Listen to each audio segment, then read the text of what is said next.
안녕하세요. 벌써 네 번째 시간. 올드 프린팅 스타일 아트웍 with 포토샵. 낡고 오래된 프린팅 스타일의 아트웍을 어떻게 포토샵으로 제작하는지에 대해서 이번 시간에 알아보도록 하겠습니다. 이런 이미지들을 아마 온라인상에서 많이 봤을 것 같아요. 이렇게 낡은 느낌은 어떻게 만들어졌을지 궁금해 한 적 있었을까요? 네, 오늘은 블렌딩 모드 멀티플라이를 이용을 해서 이렇게 낡은 이미지들이 어떻게 표현되는지 알아보도록 할 텐데요. 이런 낡은 이미지를 만들기 위해서는 여러분들은 텍스처라는 것들을 많이 가지고 있어야 돼요. 텍스처. 네, 텍스처란 뭐냐 하면 이렇게 보다시피 뭔가 재질감을 가지고 있는 종이 혹은 녹슨 이미지 혹은 콘크리트 이미지, 이런 이미지들을 보통 텍스처라고 불러요. 그래서 여러분들이 뭐 올드 패션한 혹은 낡은 느낌의 이런 이미지들을 만들거나 혹은 수채화나 이런 느낌의 이미지들, 기타 등등 뭔가 좀 포토샵 기능으로는 만들기 어려워 보이는 것들, 이런 수채화 느낌의 재질감들, 그런 이미지들은 이런 텍스처라고 하는 이런 소스들이 있어야지 훨씬 자연스럽고 쉽고 그 다음에 훨씬 더 퀄리티 있게 만들어낼 수가 있어요. 낡은 느낌은 그런 프린팅 느낌만 있는 게 아니라 왜 앤디 워홀이라는 팝 아티스트의 이런 이미지 느낌, 실크 스크린이라고 얘기하죠. 실크 스크린 프린팅 효과들도 똑같이 낡은 느낌, 약간 올드한 느낌이 나잖아요. 같은 효과들을 블렌딩 모드 멀티플라이로 만들어낼 수 있는데요. 블렌딩 모드 멀티플라이란 무엇인가? 이미지를 하나 갖고 와볼까요? 사이즈는 상관이 없으니까 레이어에 보면은 레이어 블렌딩 모드가 있죠. 레이어 블렌딩 모드에 보면 이렇게 선들이 존재한다고 했었고, 이 선들이 의미하는 건 뭐다? 어떤 특징을 갖고 있는, 같은 특징을 갖고 있는 블렌딩 모드들이 모여 있어요. 여기에서 이 다크 멀티플라이, 컬러번, 리니어번 이런 것들을 레이어 블렌딩 모드라고 하는데 제가 3강에서도 잠깐 설명을 했었던 것 같아요. 이 블렌딩 모드들은 특징을 갖고 있는데 덩어리 같은 느낌을 표현할 수 있다는 거예요. 선과 선 사이에 이렇게, 선과 선 사이에 이렇게, 선과 선 사이에 이렇게가 한 그룹으로 어떤 이미지를 특정하게 만들어낼 수 있는데 두 번째 그룹에서 이 멀티플라이가 기본이라고 할 수 있고 곱하기라는 뜻이 있지만 실제 이미지의 상태보다 한 톤 어둡게 레이어 사이를 섞어서 색상 명도 채도를 낮춰주는 효과를 갖고 있어요.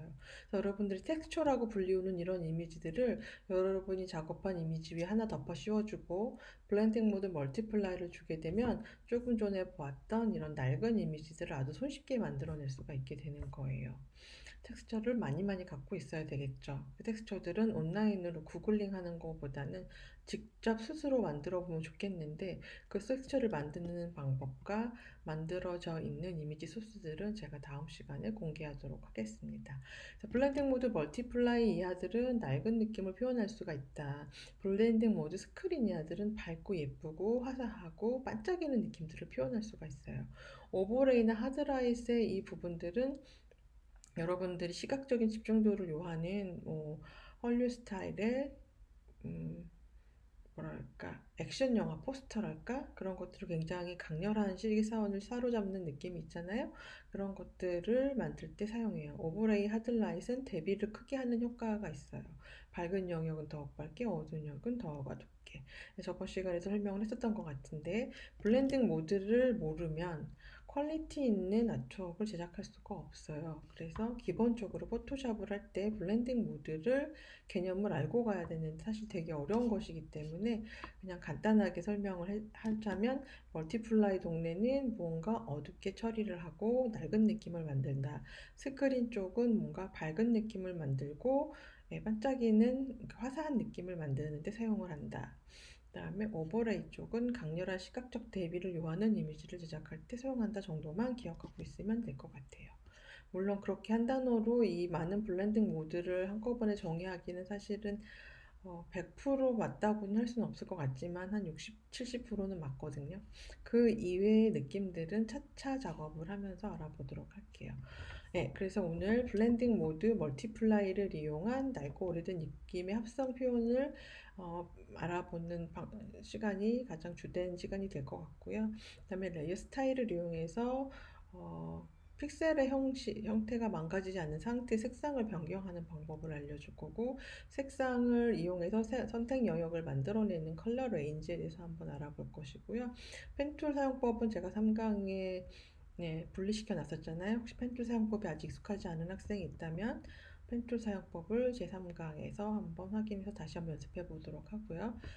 스텝 툴을 사용하는 방법과 이런 것들을 연계해서 어떻게 부족한 부분을 채워나가는지도 한번 해보고, 오늘의 핵심 포인트는 텍스처를 이용해서 블렌딩 모드를 가지고 낡은 느낌을 표현하는 거예요. 낡고 뭔가 지저분한 네스티 프린팅 효과가 이번 이미지의 주된 키워드라고 하면 될 것 같아요. 네, 그러면 제가 항상 이미지들을 여러분에게 미리 준비를 시켜주죠. 그 이미지들을 한 번씩 다 확인해 보라고 했었나요? 제가 하도 강의를 여러 군데서 하고 있기 때문에 어디서 얘기하고 어디서 얘기를 안 했는지 사실은 좀 헷갈립니다. 네, 그래서 이미지들을 일단 확인해 보면 뭐 개 이미지도 있고 이렇게 구겨져 있는 이미지도 있는, 이런 구겨진 이미지를 텍스처라고 한다고 했어요. 이런 풍경 이미지도 있고 뭐 여러 사람 이미지면 뭐 여러 가지 이미지들이 있어요. 이런 이미지들이 여러분에게 예로 주어진다면 어떤 이미지를 머릿속으로 상상해낼 수 있을까요?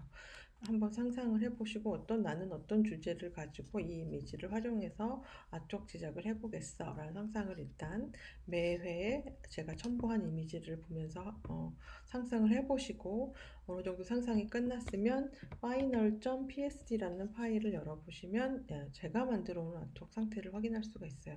제가 아까 얘기했죠. 네스티 프린팅 스타일 이미지를 만드는 게 오늘의 핵심 키워드다. 네스티하다는 건 되게 너저분하고 지저분하다는 얘기고요. 정말 성의 없고 너저분한 느낌으로 만들어진 프린팅 효과를 만드는 게 이번 주 아트웍의 주제예요. 지금 보다시피 되게 성의 없이 스카치 테이프가 붙어 있고 되게 성의 없이 프린팅이 되어 있는 느낌이 있어요. 낡은 느낌이 나고요. 이런 낡은 느낌을 블렌딩 모드 멀티플라이를 이용해서 텍스처를 가지고 만들어내다 매우 쉽습니다. 그리고 이런 아트웍들은 실상 굉장히 오랜 세월 동안 많이 만들어져 왔지만 아마 미래도 계속 지속될 거라고 생각이 들어요. 왜냐하면 디지털 미디어로 작업을 할 때 어떤 속성들은 한정되어 있고 그 속성들을 활용해서 만들어진 아트 형태도 한정되어 있기 때문에 여러분들이 나랑 같이 15강 수업을 하고 나면 이 세상에 존재하는, 인터넷상에 존재하는 혹은 오프라인상에 존재하는 모든 이미지들이 어떤 방식으로 만들어진지 다 알 수 있게 됩니다.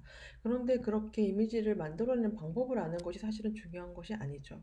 어떤 것이 중요하냐?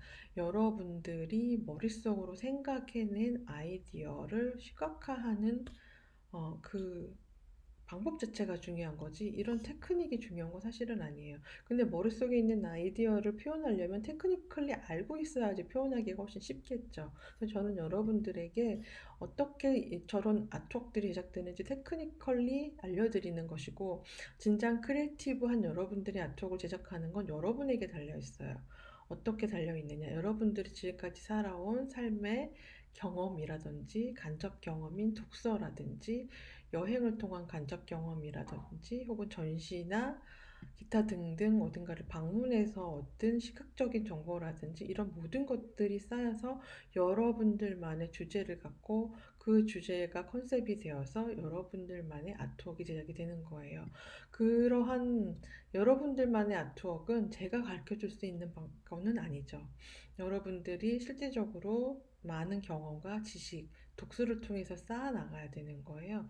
하루아침에 만들어지는 게 아니라 꾸준히, 여러분들이 이제 1학년인데 4년 동안 꾸준히 보고 읽고 생각하고 경험하고 느끼고, 이런 여러 가지 오감으로 느껴진 여러 과정들을 통해서 여러분들의 아이디어가 숙성될 것이고, 숙성된 아이디어는 이제 제가 알려주는 테크닉을 이용을 해서 표현할 수 있게 되는 거예요.